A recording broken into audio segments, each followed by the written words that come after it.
কলকাতা থেকে সম্প্রচারিত আজকের সকালের গুরুত্বপূর্ণ বিশেষ বিশেষ খবরগুলি হলো: সংসদে নিরাপত্তা লঙ্ঘন এবং বিরোধী সদস্যদের সাসপেনশনের ইস্যুতে উভয় সভা কাল উত্তাল হয়ে ওঠে। লোকসভার আরও ৪৯ জন সাংসদকে কাল শীতকালীন অধিবেশনের বাকি সময়ের জন্য সাসপেন্ড করা হয়েছে। বিজেপি সংসদের বিরোধী সদস্যদের বিক্ষোভের নিন্দা করেছে। অন্যদিকে বিরোধীদের যেভাবে উভয় কক্ষ থেকে সাসপেন্ড করা হয়েছে তা কখনোই বাঞ্ছনীয় নয় বলে রাজ্য বিধানসভার অধ্যক্ষ মন্তব্য করেছেন। কংগ্রেস ও কাল কলকাতার পথে নেমে বিক্ষোভ দেখায়। এদিকে লোকসভা ভোটকে সামনে রেখে আগামী বছরের জানুয়ারি মাসের দ্বিতীয় সপ্তাহের মধ্যেই ইন্ডিয়া জোটের সঠিক দলগুলির মধ্যে আসন সমঝোতা চূড়ান্ত করে ফেলা হবে বলে। এদিকে কলকাতা হাইকোর্টে ২৪শে ডিসেম্বর কলকাতায় গীতা পাঠ কর্মসূচির প্রেক্ষিতে প্রাথমিক টেট পরীক্ষার দিন বদলের আর্জি খারিজ করে দিয়েছে।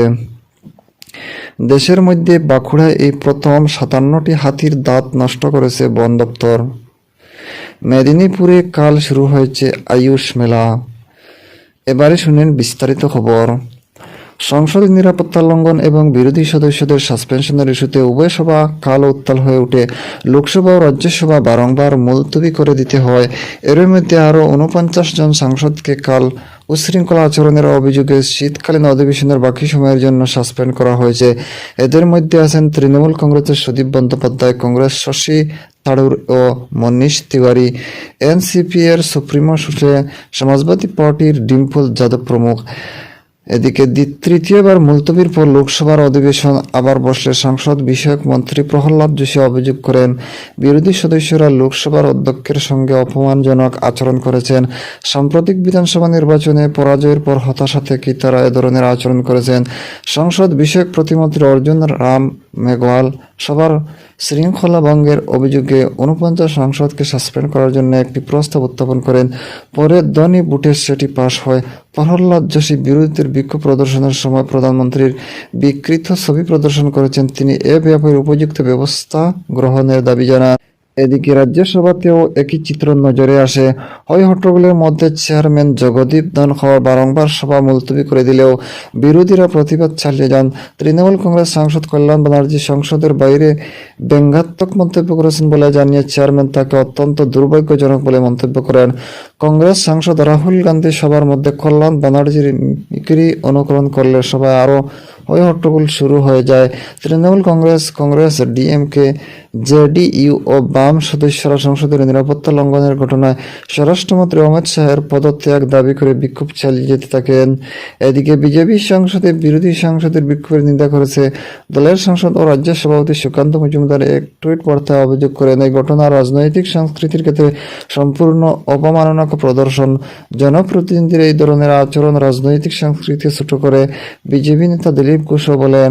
এদিকে সংসদের উভয় কক্ষ থেকে বিরোধী সদস্যদের যেভাবে সাসপেন্ড করা হয়েছে তা কখনোই বাঞ্ছনীয় নয় বলে রাজ্য বিধানসভার অধ্যক্ষ বিমান বন্দ্যোপাধ্যায় মন্তব্য করেন। এই নিয়ে বিধানসভায় কাল সাংবাদিকদের প্রশ্নের উত্তরে তিনি বলেন, অধিবেশনের কাজ চালিয়ে যাওয়া সব থেকে বেশি গুরুত্বপূর্ণ। এত সদস্যকে সাসপেন্ড করে কখনোই লোকসভা চালানো যায় না। এদিকে সংসদে বিরোধী জোটের ১৪১ জন সদস্যকে সাসপেন্ড করার প্রতিবাদে কংগ্রেস কাল কলকাতায় পথে নেমে বিক্ষোভ দেখায়।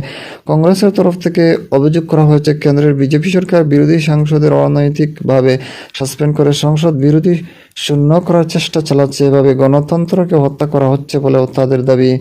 এদিকে তৃণমূল কংগ্রেস প্রধান মুখ্যমন্ত্রী মমতা ব্যানার্জি কাল নতুন দিল্লিতে দলের সাংসদদের সঙ্গে সংসদীয় কমিটির গুরুত্বপূর্ণ বৈঠকে যোগ দিয়েছেন। বৈঠকে উপস্থিত রয়েছেন দলের সর্বভারতীয় সাধারণ সম্পাদক অভিষেক বন্দ্যোপাধ্যায়। গতকালের পর কাল সংসদের চলতি অধিবেশন থেকে ৪৯ জন সাংসদকে বহিষ্কার করায় মুখ্যমন্ত্রী তীব্র অসন্তোষ প্রকাশ করেছেন বলে সূত্রের খবর। এদিকে লোকসভা ভোটকে সামনে রেখে আগামী বছরের জানুয়ারি মাসের ২ সপ্তাহের মধ্যেই ইন্ডিয়া জোটের সঠিক দলগুলির মধ্যে আসন সমঝোতা চূড়ান্ত করে ফেলা হবে। আসন ভাগাভাগি নিয়ে কোনো সমস্যা থাকলে আলোচনার মাধ্যমে তা সমাধান করা হবে বলেও কংগ্রেস সর্বভারতীয় সভাপতি তথা ইন্ডিয়া জোটের আহ্বায়ক মল্লিকার্জুন খাড়গে জানিয়েছেন। নতুন দিল্লিতে কাল বিরোধী ইন্ডিয়া জোটের ২৮টি দলের নেতারা বৈঠকে বসেন। বৈঠকের পর জোটের প্রধানমন্ত্রী পদ প্রার্থী কে হবেন, সাংবাদিকদের সেই সংক্রান্ত প্রশ্নের উত্তরে মল্লিকার্জুন খাড়গে জানান, জোট শরিকেরা যাতে বেশিরভাগ আসনে জিতেন তা নিশ্চিত করাই তাদের প্রথম ও প্রধান লক্ষ্য। এজন্য জোট শরিক করা সকলে একযোগে লড়াই করবে। জোটের প্রচারে সারা দেশে 8 থেকে 10টি বড় সভা করা হবে। প্রধানমন্ত্রী পদ প্রার্থী কে হবেন তা এখন বিচার্য নয়। তবে তৃণমূল কংগ্রেস নেত্রী এ রাজ্যের মুখ্যমন্ত্রী মমতা ব্যানার্জি সহ বেশ কয়েকজন নেতা নেত্রী বৈঠকে জোটের প্রধানমন্ত্রী পদ প্রার্থী হিসেবে মল্লিকার্জুন খাড়গের নাম প্রস্তাব করেছেন বলে বিভিন্ন সূত্রে দাবি করা হচ্ছে, যদিও প্রকাশ্যে জোটের নেতারা এই নিয়ে কোনো মন্তব্য করতে চাননি। এদিকে সংসদীয় নিরাপত্তা লঙ্ঘনের ঘটনা তদন্তে দিল্লি পুলিশের দলটি কাল ইকো পার্ক থানায় যায়। সেখান থেকে তারা যান বাগুইহাটিতে ললিত ঝায়ের বাড়ি। স্থানীয় বাসিন্দাদের তারা জিজ্ঞাসাবাদ করেন। এরপর দিল্লি পুলিশের দলটি গেছে গিরিশ পার্কে। রবীন্দ্র সরণিতে ললিত ঝায়ের ভাড়া বাড়িতেও তাদের কাল আবারও যাওয়ার কথা। গতকাল বাড়ির তালা বন্ধ থাকার তাদের ফিরে যেতে হয়। এদিন লোকসভার সাম্প্রতিক হামলার ঘটনার প্রেক্ষিতে রাজ্য বিধানসভার নিরাপত্তা ব্যবস্থাকে ঢেলে সাজানো হচ্ছে। অধ্যক্ষ বিমান বন্দ্যোপাধ্যায় কাল বিধানসভা ভবনে নিরাপত্তা ব্যবস্থা নিয়ে কলকাতার পুলিশ কমিশনার বিনীত গোয়েলের সঙ্গে বৈঠক করেন। পরে অধ্যক্ষ জানান, বিধানসভার নিরাপত্তা পর্যালোচনা করে বেশ কিছু শৈথিল্য ধরা পড়েছে, তা দূর করা হবে। এদিকে তিনি আরও বলেন, বিধানসভায় বাড়তি পুলিশ মোতায়েন করতে নগরপালকে অনুরোধ জানানো হয়েছে। এছাড়া বেশ কিছু নতুন বিধিনিষেধ চালু করা হচ্ছে, সেগুলি বুলেটিন আকারে প্রকাশ করা হবে। সর্বদল বৈঠক ডেকে সদস্যদের যে ব্যাপারে অবহিত করা হয়েছে। এদিকে নগরপাল বিনীত গোয়েল জানান, বিধানসভার নিরাপত্তা নিয়মিত পর্যালোচনা করা হলেও লোকসভার সম্প্রতি ঘটনাতে শিক্ষা নিয়ে নজরদারি আরও বাড়ানো হচ্ছে। এদিকে ভগবতী প্রসাদ গোপালিকা রাজ্যের পরবর্তী মুখ্যসচিব হচ্ছেন। রাজ্যের বর্তমান মুখ্যসচিব হরিকৃষ্ণ ত্রিবেদী কার্যালয়ের মেয়াদ চলতি মাসেই শেষ হচ্ছে। তার জায়গায় বর্তমান স্বরাষ্ট্র সচিব ভগবতী প্রসাদ গোপালিকা মুখ্য সচিবের দায়িত্ব পালন করবেন বলে নবান্ন সূত্রে জানানো হয়েছে। এদিকে কলকাতা হাইকোর্টে আগামী 24শে ডিসেম্বর কলকাতা গীতা পাঠ কর্মসূচির প্রেক্ষিতে প্রাথমিক টেট পরীক্ষার দিন বদলের আর্জি খারিজ করে দিয়েছে। আগামী রবিবার বি গ্রেডে ওই অনুষ্ঠানে প্রধানমন্ত্রী নরেন্দ্র মোদী উপস্থিত থাকবেন। সেই দিনই টেট পরীক্ষাও নেওয়ার কথা। ওই পরীক্ষার দিন পরিবর্তনের জন্য বিজেপির প্রবীণ নেতা সাংসদ দিলীপ ঘোষ কলকাতা হাইকোর্টে যে আবেদন জানিয়েছিলেন, প্রধান বিচারপতি টি.এস. শিবজ্ঞানম এবং বিচারপতি হরিন্ময় ভট্টাচার্য ডিভিশন বেঞ্চ কাল তা নাকচ করে দেয়। এদিকে দেশের মধ্যে এই প্রথম একই সঙ্গে 57টি হাতির দাঁত নষ্ট করেছে বন দপ্তর। বাঁকুড়ার বড়জোড়ার একটি বেসরকারি কারখানার চুল্লিতে কাল উচ্চ তাপমাত্রায় গুঁড়িয়ে ফেলা হয় দাঁতগুলি। উপস্থিত ছিলেন মুখ্য বনপাল মধ্য সার্কেল কুণাল ডেইবাল, ডিএফ ও উত্তর উমর ইমাম, পঞ্চায়েত বন বিভাগের বনাধিকারী অঞ্জন গুহ প্রমুখ। এদিকে মেদিনীপুর স্বাস্থ্য ও পরিবার কল্যাণ দপ্তর এবং জাতীয় স্বাস্থ্য মিশন এর যৌথ উদ্যোগে কাল মেদিনীপুর শহরের প্রদ্যোৎ স্মৃতি সদনে শুরু হয়েছে আয়ুষ মেলা। রাজ্যের জলসম্পদ উন্নয়ন ও অনুসন্ধান বিভাগের মন্ত্রী ডাক্তার মানস ভূঁইয়া সকালে 3 দিন ব্যাপী এই মেলার উদ্বোধন করেন। এদিকে হাওড়ার হুগলি নদী জলপথ পরিবহনের লঞ্চ পরিষেবা দিনভর বন্ধ থাকার পর যাত্রীদের কথা মাথায় রেখে 7 দিনের জন্য আপাতত আবার চালু করা হলো।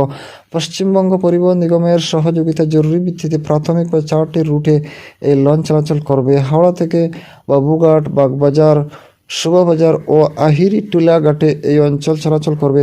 তবে ফেয়ারলি ও আর্মেনিয়ান ঘাটে এখনই পরিষেবা চালু করা সম্ভবপর হচ্ছে না বলে পরিবহন দপ্তর সূত্রে জানানো হয়েছে। এদিকে যাত্রী সুরক্ষা ও সংস্কারের কাজের জন্য কলকাতা ও হাওড়ার মধ্যে সংযোগকারী দ্বিতীয় হুগলি সেতু আগামী বৃহস্পতিবার 21শে ডিসেম্বর রাতে সম্পূর্ণ বন্ধ রাখার সিদ্ধান্ত নেওয়া হয়েছে। ওই দিন রাত 1টা থেকে 3টে পর্যন্ত হুগলি রিভার ব্রিজ কমিশনের অধীনে থাকা এই সেতুতে 2 দিকের রাস্তাই পুরোপুরি বন্ধ থাকবে বলে কলকাতা পুলিশের এক বিজ্ঞপ্তিতে জানানো হয়েছে। ওই সময় সেতুর উপর দিয়ে চলাকালীরা সমস্ত ধরনের যানবাহন বিকল্প পথে ঘুরিয়ে দেওয়া হবে। দর্শক বন্ধুরা, আজকের সকালে গুরুত্বপূর্ণ বিশেষ খবর এখানেই।